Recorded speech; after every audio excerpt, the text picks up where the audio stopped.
I will start, since we have to be brief. I have already given all pertinent information and supporting documentation to the Senate Intelligence Committee and ARROW. They informed me that all of my information will be recorded for public record and shared with Congress. It is that important. In 2010, I was selected to go down to the South Pole Station in Antarctica for an entire year by Raytheon Polar Services as an employee of a third-party contractor for the National Science Foundation. I function in a dual-role capacity as a tradesman and a firefighter. My responsibilities required me to be more informed than most of my crew and offered me complete access to the facilities. What I learned from this unique experience needs to be shared with the entire world. The technology at the South Pole Station certainly can do what it is presented as its primary purposes, and unfortunately, much more. The Ice Cube neutrino detector is presented as a passive listening device for the purposes of the science as presented. But I'm going to skip right through the chase, folks. I have provided documentation that proves that the 5,160, what they call DOMs, that are embedded in the ice can actually transmit at 2,047 volts each. That gives us a long list of things to consider. It is effectively a multifaceted directed energy weapons platform that I will list rapidly a few things that it can do. Vehicle detection. We're learning that these off-world craft, on-world craft, ours or other nations, are also emitting neutrinos.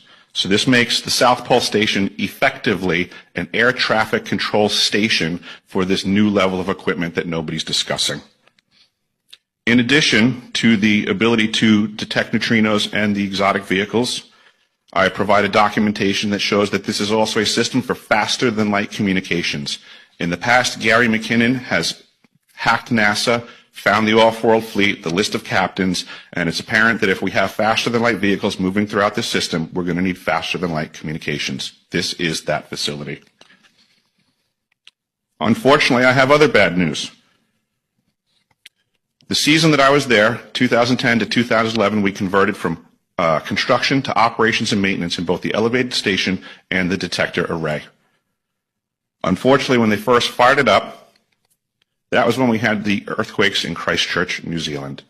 There was 2 incidental shots before they were able to target it correctly. This is an earthquake generating device as well. This is the weapons of war that we have to deal with now and what Raytheon's hiding. There's an ELF system at the South Pole Station that when I arrived, I was told it was off, dismantled, and completely defunct.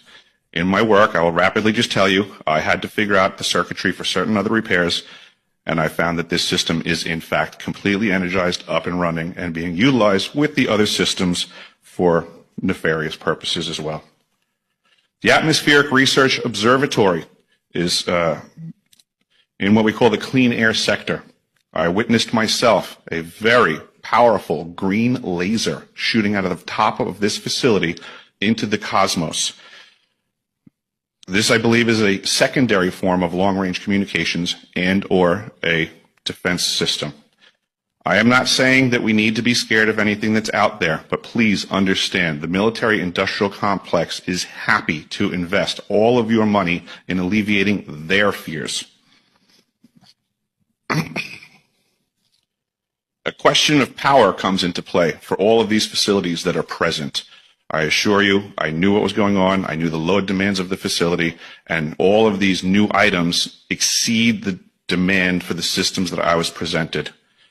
I am doing due diligence and research. I believe there is either a secondary power supply there that is either nuclear, that was there prior to the start of the Antarctic Treaty, which prohibits such things, and or that there is some sort of exotic power supply system there that just is not in the verbiage of the treaty, so it negates the responsibility to the parties involved.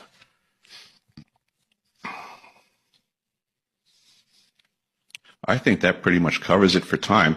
If anybody wants to find out more, I have a website where all this information is at. For brevity, I'll wrap it up, but you can go to deciphering.tv. I've documented all of this stuff, and information is available. Awesome.